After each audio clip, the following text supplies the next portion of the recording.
Hi friends, काल माझ्या ऑफिसमध्ये आम्ही गटारी साजरी केली. तर इथे मी हे चिकनची ग्रेव्ही घेऊन गेलेली आणि 1 किलो चिकनमध्ये काही मसाले वगैरे मी सगळं घातलेलं आहे. लसूण आल्याची पेस्ट, फूड कलर ऑप्शनल आहे.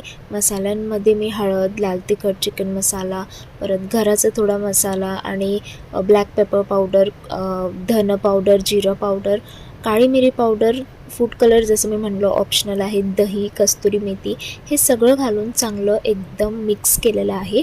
त्यानंतर कढईमध्ये तेल घालून काही खडे मसाले घालायचे आणि कांदा बारीक चॉप केलेला घातलेला आहे. तर पूर्ण हे 1 किलो चिकनचं मी ग्रेव्ही करून दाखवते. कांदा थोडासा असं ट्रान्सपरंट झाला की यामध्ये लसूण आल्याची पेस्ट आणि टोमॅटो प्युरी घालून चांगलं ह्याला तेल सेपरेट होऊस्तर आपण भाजून घेऊयात.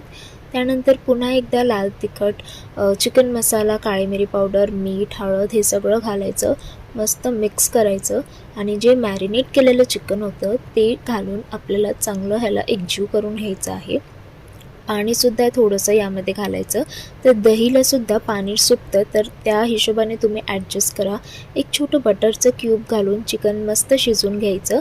कोथिंबीर घालायची, परत एकदा शिजवून कोयल्याची चांगली वाफ द्यायची जेणेकरून स्मोकी फ्लेवर येईल. सर्वांना ही ग्रेव्ही खूप आवडली. तुम्हाला